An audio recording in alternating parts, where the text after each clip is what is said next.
that he is not a Sinophobe, wants to engage, wants to keep open vital trade and investment links. So you can see a tension there.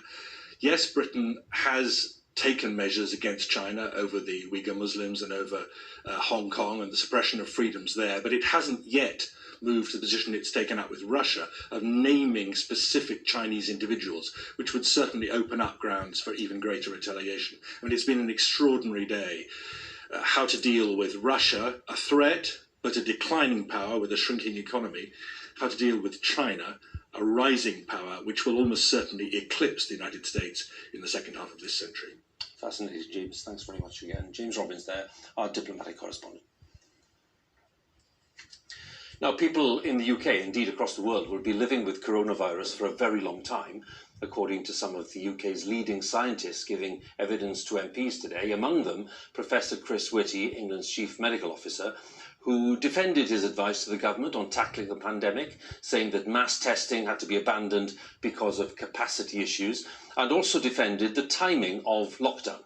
The latest figures from the Office for National Statistics show that coronavirus deaths in the week ending on 10th of July fell by almost 1/3 from the previous week in England and Wales, and deaths remained below the number usually expected at this time of year for the 4th week in a row. Today's latest figures show that 110 deaths were recorded in the UK in the latest 24-hour period. Our health editor, Hugh Pym, has the latest, including today's parliamentary exchanges with the scientists. Moving on, people adjusting to life with fewer restrictions. But still there are many questions about government policy at the start of the coronavirus crisis. First, was lockdown too late?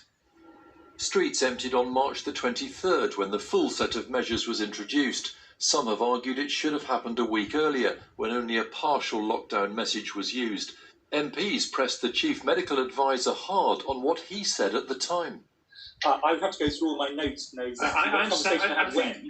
Yes, you're basically trying to get me to go back and remember something where I wasn't expecting that question.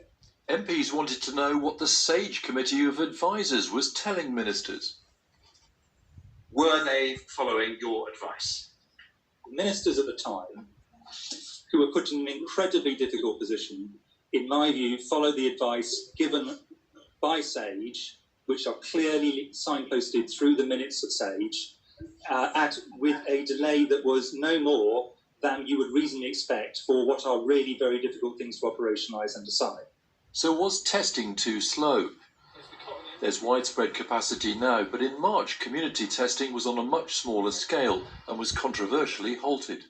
We had no capacity to do it on the scale that would have been needed for the kind of epidemic